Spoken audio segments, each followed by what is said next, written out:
pasukin mo na ngayon. Yes, sir. Dali! Halika na kayo, dito. Yun ang pasimunan ng mga away dito, ha? Tigas ng ulo nyo, Yan ang mga bagong salta. Kilala ko yun, ah.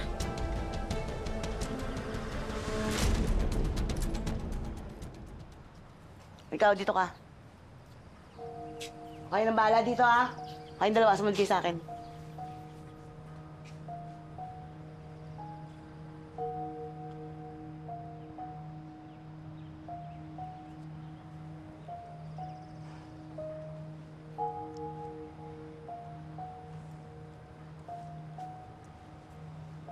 Huwag kang matakot. Hindi kami nangangagat. Pumapatay lang naman. Ako nga pala si Lailani. Ito si Marichu. Charlene.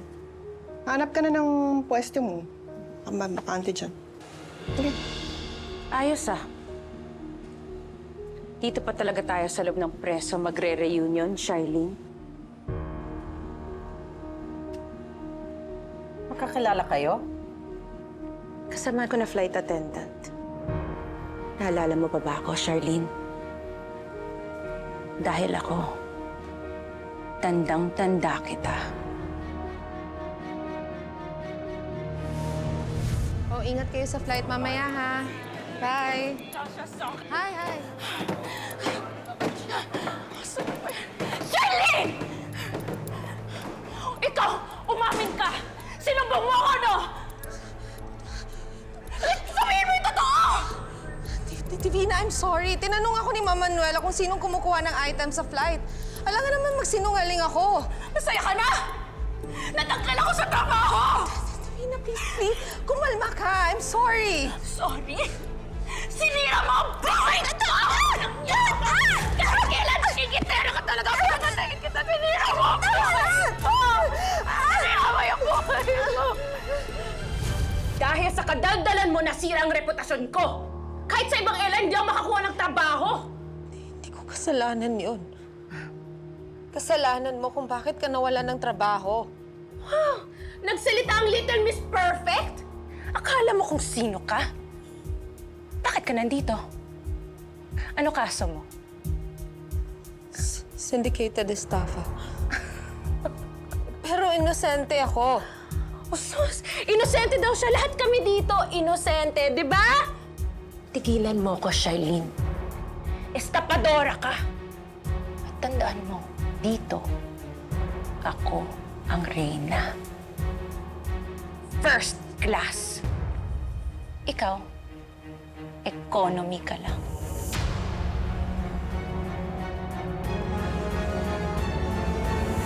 Si Divina, nandito rin?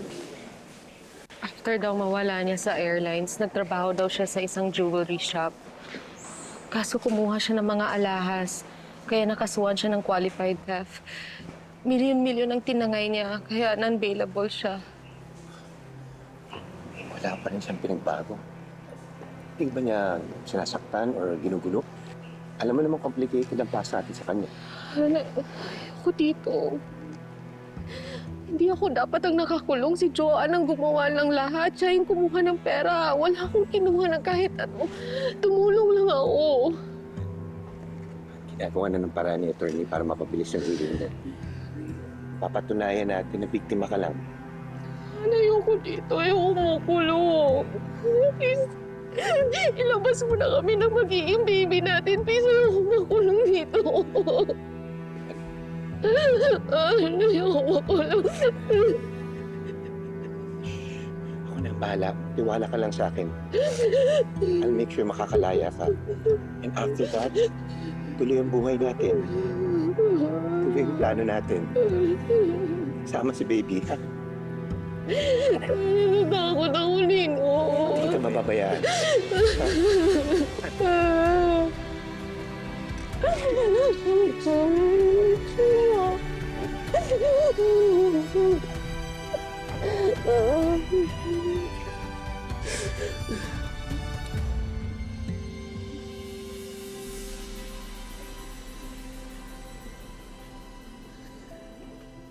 Yan ba yung Raymond? gwapo at mukhang mayaman, ha? Talagang ikaw pa nakipag-break dyan. Nakipag-break ako sa kanya para habulin niya ako. Para pilitan siyang pakasalan ako, hindi para ipagpalit sa iba. In love ka pa dyan? Kasal na yan, no? Tapos magkakaanak ka pa sa ibang lalaki. Sa lahat ng ex ko, si Raymond yung pinaka-special. Baka iba yung naging buhay ko kung siya yung nakatuluyan ko.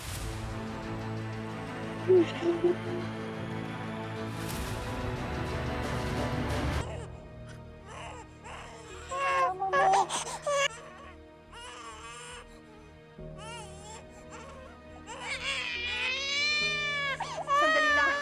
Hanap lang ako ng tubig.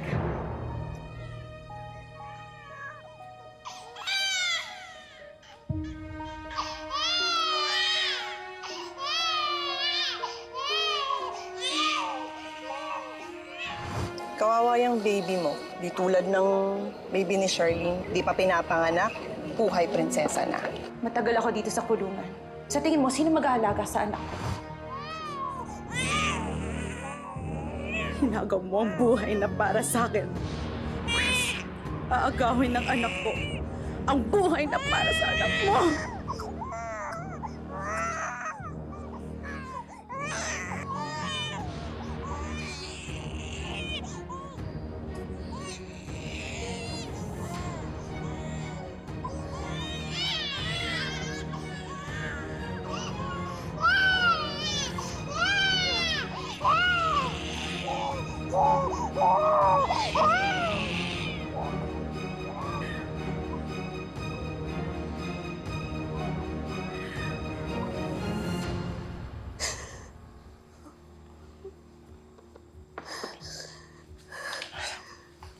Ano yung ginagawa mo? Pinagpapalit mo ang baby ninyo? Kang magulo. Ibalik mo yung baby ni Charlene, Divina. Hinagaw ni Charlene. Si Raymond at ang future ko. Ito na yung ganti ko. Kukunin ko yung anak nila. Mabubuhay siyang kikilalanin at mamahalin ng maling bata. Unahin mo pa ba yung galit mo kaysa dyan sa anak mo? Mayaman sila, Raymond. Mabibigyan nila ng magandang buhay ang anak ko. Mabubuhay siya ng parang prinsesa. Paano ang anak ni Charlene?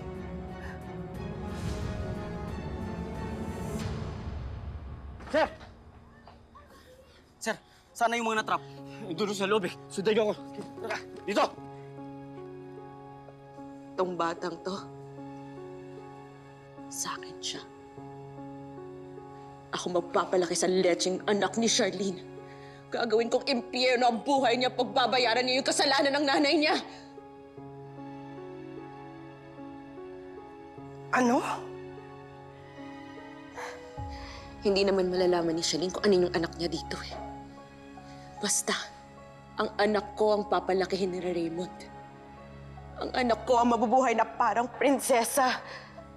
Hindi ko gusto mga plano mo, Divina. Sino bang kaibigan mo? Ako o yung babaeng yan?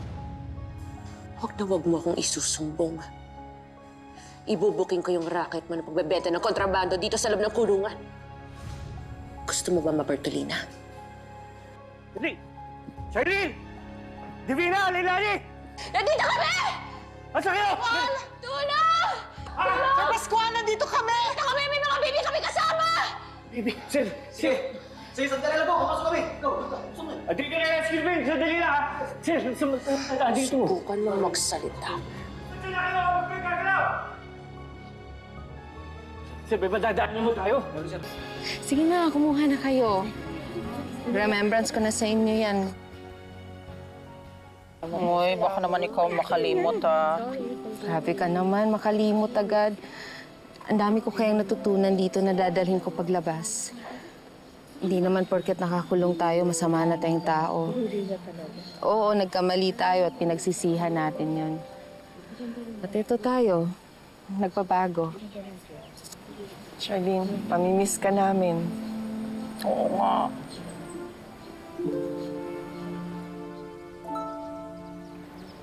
Leilani, pwede ba akong magpaalam kay baby girl?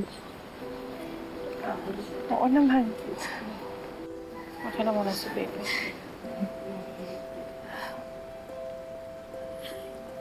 Hi! Oh, shh. Hi, baby girl. Ang wish ko para sa'yo, maging malakas at matapang ka. Handa kang lumaban sa kahit anong manghamon sa buhay. But always have a gentle heart. Sandali, bago ko makalimutan. Ito, sa'yo na to, ah. Be the princess that you are destined to be.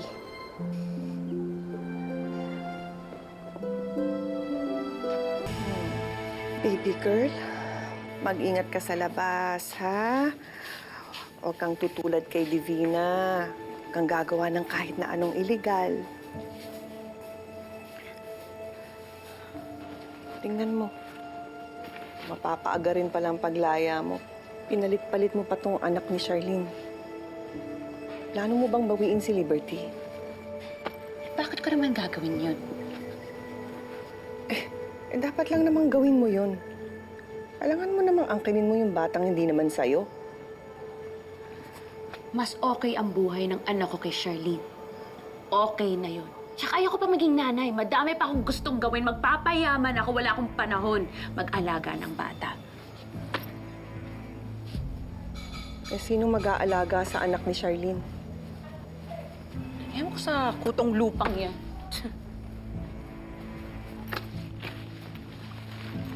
Pwede na ba ako umalis? Ano pa kailangan mo? Ayaw bang hintayin si Sir Pascual?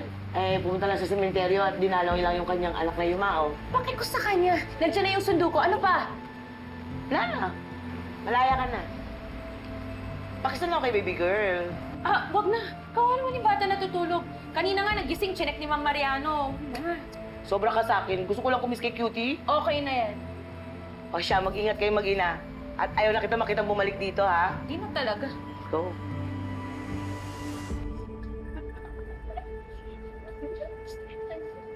Nakakamiss si baby girl. Parang anak ko na yun eh. Anak natin lahat. Paano naman kasi nanay niya? Walang paki. Sinabi mo pa. Ayun, good. Ano yun? Saga. Saga. Alin yun?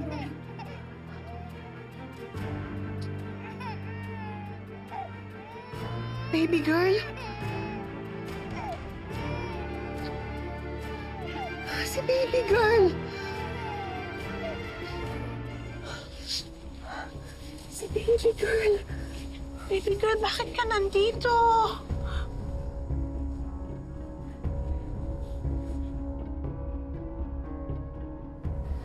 Ingat!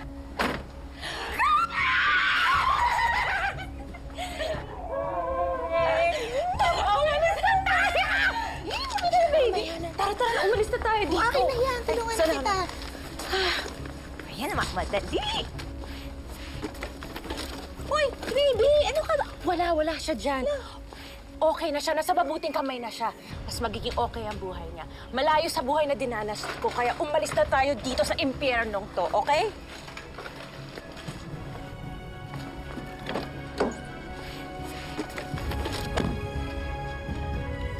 Tara na!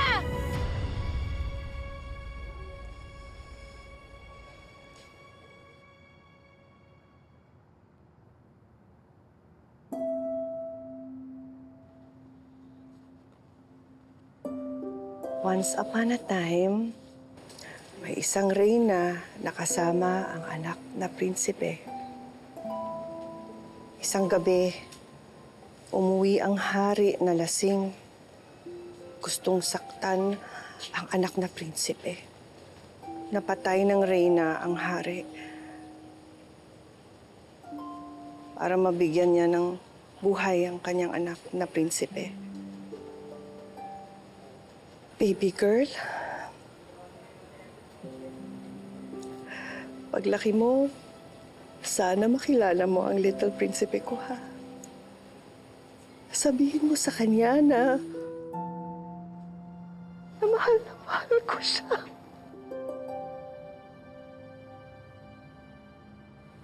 Sir, nandito po si baby girl. Iniwan ni Divina. Ha? Kakalis na kanina. Lintik naman, oh. Okay, lilipat ako na ibang city jail. Nag-iwan pa ng problema. Sir, ano pong mangyayari kay baby girl? Kailangan i-report yun sa social welfare.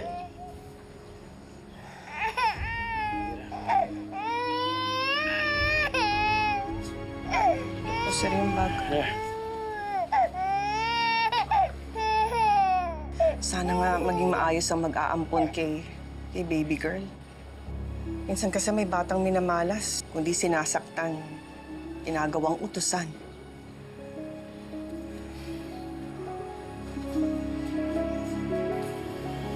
Hihira naman. Kung kailan paalis ka, ngayon pa nag-iwan ng problema to nanay mo.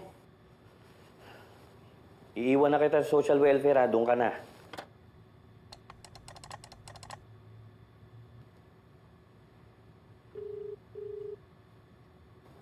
Oo na, cute ka na. Huwag ka na magpa-cute pa dyan.